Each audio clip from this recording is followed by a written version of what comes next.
Hi, everybody. Welcome to Discover College Soccer. Today, I'm lucky enough to be joined by Coach Patrick Bain from Hampden-Sydney. Welcome, Coach. Thank you, Matt. Appreciate you having me. Yeah, thanks for being here. Now I played my Division III soccer in the DC area, so I'm familiar with Hampden-Sydney. Although never got the chance to visit campus or play you guys, but a fairly storied school. I think you guys were founded in 1776, so been around a few years. Yeah, Uh, absolutely. Absolutely. Well said. Uh, but before we dig in more about the school, let's talk a little about recruiting. Obviously, we're talking here December 6th. Um, Season's over, and I think you guys are probably hot and heavy in the showcase uh, circuit, finding players everywhere. So, for a Division III program like you guys, when are you really starting to talk to players? Is it their senior year, their junior year, their sophomore? When are you guys really getting hot and heavy? Yeah, it's a great question. So I think for us, Matt, it really boils down to kind of two time frames. You're looking at, the identification time frame, then I think also the active recruitment time frame as well. So for us, that identification time frame can come really anywhere from, I would say, the latter part of guys' sophomore years, certainly junior years as well. But as far as our timetable goes, we're really actively recruiting guys, getting them on campus, evaluating them a little bit more thoroughly, and really assessing them for our program deeper into their junior year and certainly their senior year as well. So yeah, and I think one of the big reasons why is because we like keeping tabs on guys who may be a good fit for Hampden-Sydney specifically, but guys grow and they develop and they're substantially different, right? When you see a kid play their sophomore year and who they end up being early within their senior year are certainly two different players. So yeah, it's good to have tabs and identify guys that have some traits that might make them a good fit here at Hampden-Sydney earlier on in their career. But we're more, I think, serious about where we're recruiting guys deeper into their junior year and certainly early in their senior season as well. Okay. Well, I know this time of year is showcase central and tournament central. So you guys, when you look at your roster, it's fairly we'll just say it's regional currently, right? Sure. A lot of Virginia, North Carolina. But so what are some of the must hit tournaments for you guys that you're making sure you're at and evaluating talent? Yeah, another good question. I think for us, we try. Well, first and foremost, we're fortunate here at Hampden-Sydney to have a staff of three. That's not true for everyone in the Division III realm. So because of that, we kind of try to derive from a no stone unturned philosophy, right? We try to cover as much ground as possible, meaning that any major showcase, on the East Coast, specifically within the border states. So pretty much all of the ECNL events. NCFC is a big one for us as well, but Bethesda, MLS Next events are all massive for us. But with having three guys on staff, the beauty of it is that we can kind of hit all the nook and crannies in between as well, right? So we hit the major events, but I think a lot of coaches would attest that recruitment has changed over the years, and that you really have to be present in some capacity at a lot of major events, but also go to ID camps here and there, some of the smaller events, specifically within again, the border states and some of the more regionalized events for us. But one of the things we're certainly trying to do here at Hampden-Sydney is continue to look at expanding our roster and expanding geographically where we're going to be recruiting from. So Hampden-Sydney is undoubtedly a household name in Virginia, undoubtedly a household name in North Carolina, South Carolina, but more and more as we go on, we're finding that we think Hampden-Sydney has something to offer for guys that are in Georgia and Florida and maybe even the Northeast as well. So yeah, anything within the border states is a massive event for us, but we're expanding, where we're hitting more and more as time goes on. No, that's great. Well, you mentioned camps. How important are camps? Do you guys do your own? Does your staff work other folks' camps? How does that all fit in? Yeah, absolutely. So we tend to hold two a year. So we do one traditionally in kind of the winter spring time frame, depending on other major events that we're not clashing with, and then definitely one during the summer, typically July as well. So hosting our own ID camps is fantastic. Getting guys on campus, having an opportunity to work with them, coach them, see them up close and personal, and also giving them an opportunity to check out Hampden-Sydney and what we're all about and touring campus and facilities as well is massive. But also, other ID camps are big for us as well, especially attending ones that are like-minded, right? We try to plug into a lot of camps that make sense for us, that might attract some guys that might be a good fit here at Hampden-Sydney. But yeah, ID camps are huge. You're not only getting on the road in the summertime, but definitely getting guys on campus for our own as well. Well, whether it's at a camp or one of these showcases, do you guys have your hierarchy of things that you're looking for in a player when you're recruiting? And what does that look like, whether it's on the field stuff or off the field stuff? Yeah, great question. Certainly there's a benchmark of athletic ability, right? That I think any college coach is looking for, and those are kind of the big three here: technical, tactical, physical. So certainly there's a baseline of ability that we're going to need across the front for Hampden-Sydney soccer players in all of those categories.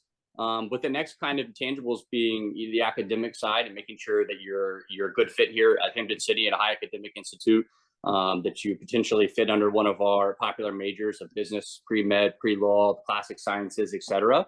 And then I think one of the big ones that you potentially hear a lot of coaches talk about is the character and the culture component, right? So that's something that we're always evaluating. And we tend to be fairly guarded, I would say, with our offers and making sure that we're getting things right and making sure we're getting the right guys on the boat when we progress forward. So there are certainly athletic, components that we're looking for, and we're always checking out guys' GPAs to ensure that they're a good academic fit. But one of the bigger ones is seeing how guys interact with their coaches, how they interact with their teammates, making sure that we can get them on campus as well. And I think giving them a chance to show that they can be a good fit with our guys as well, and see what feedback that our guys give in regards to these guys as well. So yeah, certainly the culture and character component is at the top of the list. And then there's a baseline for academic and athletic ability as well.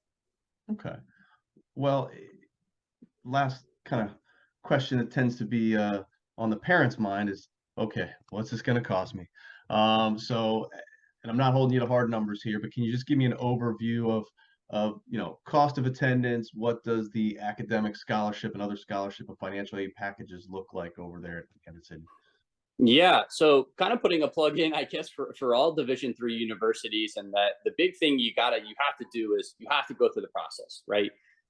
You have to go through the entirety of the application process to really see what it's going to cost, and Hampden-Sydney is certainly no different in that regard. I think the sticker prices for some of these Division III and private and liberal arts universities can certainly be staggering, especially when people don't know how the financial aid operates. But what I can say is between need-based aid, merit-based scholarship, and then what we call regionalized or specific to the university scholarships as well, we find that we can make Hampden-Sydney extremely affordable for not only in-state guys, but certainly out-of-state as well. So again, I think the sticker price can be staggering, but for many, you'll find that if you're able to go through the process and also show a really thorough and express interest for whatever university it is that you're really pursuing, you can find that you can make it pretty manageable pretty quickly. So, again, if you're able to go through the process, you'll find that a lot of these places end up being a lot more reasonable than you originally thought. So yeah, we do a fantastic job here at Hampden-Sydney, specifically with our merit-based, need-based, and certainly regionalized scholarships as well. Okay, great. Well, let's talk a little bit more about the school itself. So, we mentioned before it's been around quite a while, and I know you're entering I think your second season there. So, Correct. what have you found to be the really cool things about Hampden-Sydney that maybe folks wouldn't know or wouldn't learn just by clicking around the website? Yeah, absolutely. Oh gosh, you could point to a number of different things, right? First and foremost, we're located in Farmville, Virginia. So if you're unfamiliar, we're kind of in the geographic center of Virginia. We're about 45 minutes to an hour outside of the Richmond area, which is certainly the largest area that you would find in and around us. So it's a cool little college town with a couple other universities and colleges right down the road as well. And if I had to point to one or two things in particular that really set us aside, I think, on not only a regional but potentially a national map as well, one of which would be our academic rigor combined with our professional placement, which is really, really special. And then also, being an all guys university, which provides some really unique opportunities in regards to the athletic side as well. So on the academic front, we're nationally ranked in a variety of categories. We have the second rated alumni networking system in the entire country. We're nationally ranked for our professional placement, our career development. And essentially what all those figures and variables mean is that, when our guys graduate from Hampden-Sydney, they're going on to do fantastic things. So I think in comparison to a lot of places I've been and had the opportunity to work with, one of the things Hampden-Sydney does extremely well is make sure that, hey, we're developing our guys and taking care of our guys in their 4 years of being here. But I think more importantly, we're looking after them, for the next 40 years to come as well. So that alumni networking tree and what it can do and the power of it is really, really special here at Hampden-Sydney. And then the other piece, again, being an all guys school certainly has its perks, right? We have a soccer specific Bermuda grass field here on campus. We have a soccer locker room on a year round basis. We have an athletes only lifting facility, and we're able to do things that you can't necessarily find at all Division III universities We train every day at 4:30, which is extremely unique, and our guys are able to have these things at all time, which is really, really great. So yeah, Hampden-Sydney has a myriad of things that I think make it really special, but I think those are one or two that certainly make it stand out, in our region specifically. Okay. Well, and you mentioned the academic rigor, so we want student athletes to be students, especially Sure. at D3 level, right? So how do your student athletes really balance the rigors of the academics as well as that of a collegiate sport? Yeah, great question. Couple different things. First and foremost is the size of Hampden-Sydney is really, really beneficial to that, right? It's an extremely high level accountability here. We're only about 1,000 students within all programs. So when you have that close knit kind of atmosphere here, you're able to, forge those relationships with your professors. So as I frequently say to the guys, it's a blessing and a curse, right? You're going to have a firsthand relationship with your professor. You're going to be given the opportunity to develop a relationship. They're going to look after you. The curse is if you choose not to go to class on a campus this size, people find out pretty quickly, right? But also we have a number of things in place to assure our guys' academic success. We have academic advisors. We have tutors available on campus. We do academic check-ins as a coaching staff for the entirety of our first year players within our program as well. So yeah, there's a number of things that we do to assure that our guys are going to have some academic success. And then also I'll allude to the fact that the ODAC, the Old Dominion Athletic Conference, geographically is not that diverse, right? So all of our matches are really a blast up and down 81, an hour and a half, 2 hours, 3 hours max. And we tend to do a pretty good job of scheduling good out of conference, quality out of conference opponents that are close to us regionally as well. And that's super beneficial for our guys' academics, right? And this past year, we had one overnight trip, and we only really made an overnight trip more or less for the experience. So our guys aren't missing any class where, in some conferences in the country, you could be traveling, from Virginia to Texas is quite some distance. But for our guys, they feel that they're able to balance it, fairly easily. Oh, that's great. Well, and you've alluded to it a little bit in terms of your practice time and then with the road trips, but can you walk me through what a typical week during the season is going to look like for a player in terms of, what meals, classes, practice times, games, all that kind of stuff? Just an average week, if you will. Yeah, yeah. Well, certainly you've the buzzword is in season, right? And I think for us, in season, out of season are not substantially different, but certainly different. In season, we're training or playing matches 6 out of the 7 days of the week, right?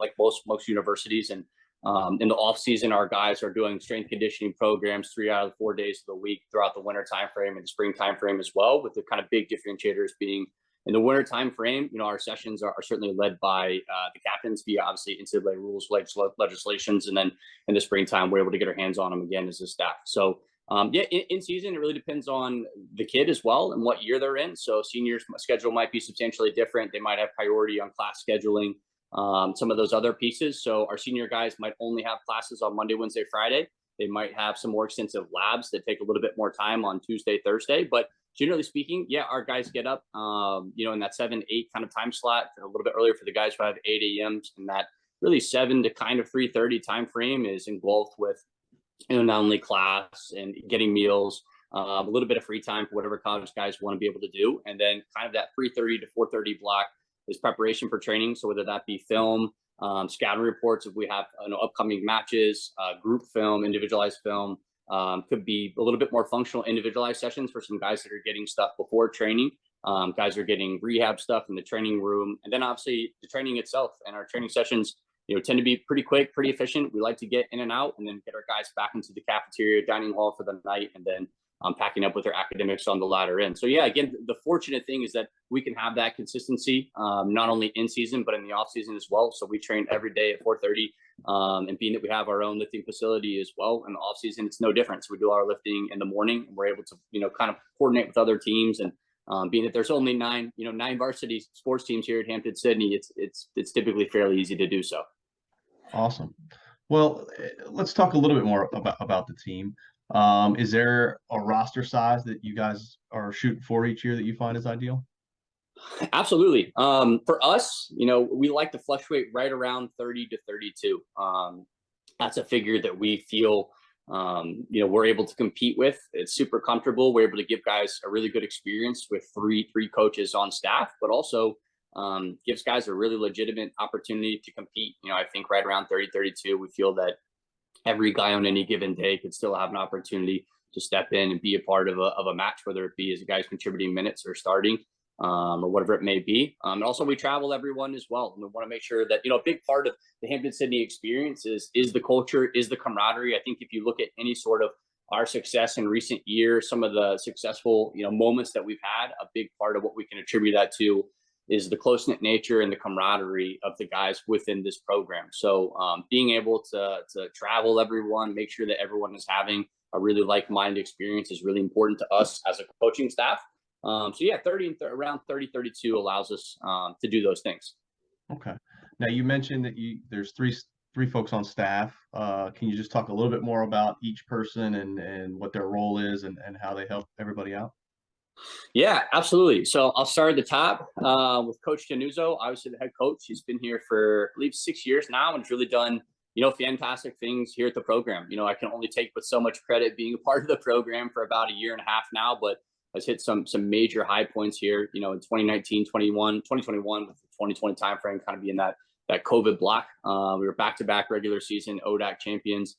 Went on a 23-game unbeaten streak in that time frame and really hit a lot of benchmarks, not only for the conference, but certainly for the program as well. It's really done a fantastic job. So Coach Januzzo has been here for about 6-7 years now. Obviously myself going into my, really this is my second year. So I've been here for about a year and a half now, coming in from Sewanee, the University of the South, where I was there for about 5 years, had a really fantastic experience. And then our youngest member on staff is Coach Laszlo Van Stralen, who's his first year as well, and super eager, super hardworking guy who's done a fantastic job early in his career. Awesome. Well, in terms of the team, can you talk about the culture of the team, your guys' style of coaching, team style of play?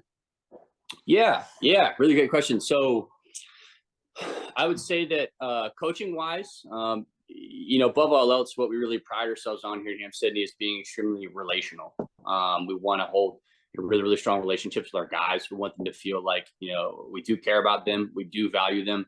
We have fantastic retention within our program. We have fantastic retention here at the university. So I think maintaining strong relationships with our guys is at the forefront of being able to do those things. So yeah, above all else, as a staff, we say a philosophy or one thing that we pride ourselves on is having a good pulse on where our guys are. And they're in their tenure of being here at Hampden-Sydney. So being relational is certainly key. In regards to our playing style and what we try to do, like I said, we have a really close-knit group. We pride ourselves on being a blue-collar, hardworking, control the controllables kind of guy here at Hampden-Sydney. And certainly that bleeds into our playing style. We play a high-pressing, high-tempo brand of soccer. Going out trying to win the ball teams in their own end and get into goal as quickly, as efficiently as possible. And I think when you go out and bring in the right guy in the first place, right, when you are bringing in a blue collar, when you are bringing in a hardworking guy that wants to be the fittest, wants to be hardest working, wants to be a physically dominant guy in the field, it makes it easier for us to be able to instill those values and to instill that tactical side on the field as well. Okay. Well, and we talked about the regular season, if you will, but it is December. You were just saying you got some guys starting to head home or getting ready to here shortly. Sure. So what does the off-season program look like for you guys in terms of what are kids going to be doing between now and next August? Yeah, absolutely. So our guys, you throw the winter time frame, are doing strength and conditioning 3 to 4 times a week, with kind of 2 to 3 of those days, depending on the week, being mainly strength driven, and then one day being kind of a cardio heavy day as well.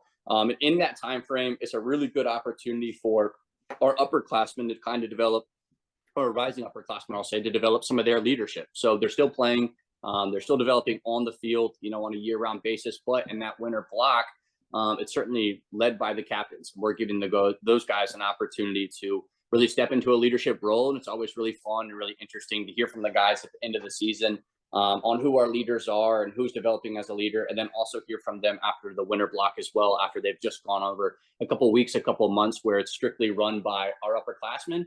And it's a really healthy, I think, thing as well, because we spend 3 full months yelling at these guys, coaching these guys, and they hear our voices a ton. So it's a really good opportunity for them to get away from us and obviously go out and just be soccer players and enjoy a competitive format with just, obviously just the team without the coaching staff. And then that merges into the spring time frame, obviously, where we're back, obviously performing as a team, coaching as, with the coaching staff again, where we're training and playing matches a little bit more heavily. And that materializes into our spring competition date as well, where we've done kind of a myriad of things with it. In the past, we've done one-off games against other D3 opponents. We've done smaller showcase, days where we play 3-4 opponents at a time. This upcoming year, we'll be playing another Division 3 opponent and also a Division 1 opponent in a singular day as well. So try to give our guys the opportunity to see some teams that they don't traditionally see, in the fall as well. So yeah, our guys are certainly developing, competing, and playing on a full-time basis. I would say that the structure changes, from coaching staff to players from time to time, but they're always playing. And then I think I have to put a plug in as well for saying that, in the off season as well, they're still college students, right? We want our guys to live life and life to the fullest. We want them to experience Hampden-Sydney. Hampden-Sydney has some really fantastic things to offer, and it can't just be soccer in school all the time, right? So we want to give them the opportunity to be social, to be, play intramural basketball for fun, be a part of different communities, meet some people who aren't on the team as well. So yeah, we, take our soccer extremely seriously here. We take our academics extremely seriously, but in the same breath, we want them to have a really positive experience off the field as well. So our guys are certainly involved in different capacities on campus. Awesome. Well, we've talked about a lot of things and covered a lot of ground, but I always end these the same way. And that's, what didn't we cover? What else is there that you'd like us to know, whether it's about the school, about the program, about college soccer recruiting in general, whatever it is, I leave you with the last word.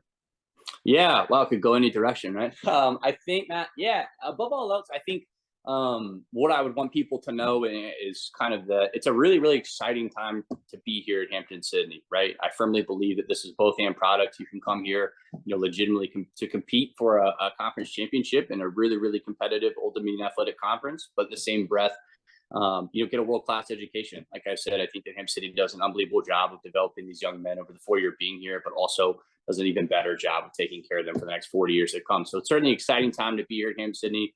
I'm thrilled to be here myself, and I think ultimately we've just hit the tip of the iceberg, and there's really no reason why. As a program, we can't be competing for higher and higher levels every year with some of the players we have in this program and some of the players we've been able to bring in recent years. So, I would say above all else that it's an exciting time frame to be here, and that it's been a bit of a sleeping giant, and kind of what we're doing as of recent is a little bit of tip of the iceberg for the program. That's awesome. Well, I really appreciate your time, and I think you're going to be down my way here in the not too distant future. So we'll have to connect and buy a cup of coffee and meet in person. So looking forward to it. Looking forward to some of the warmer weather, man. Appreciate that. Exactly. All right. Well, thanks, Coach. Best of luck. Thank you.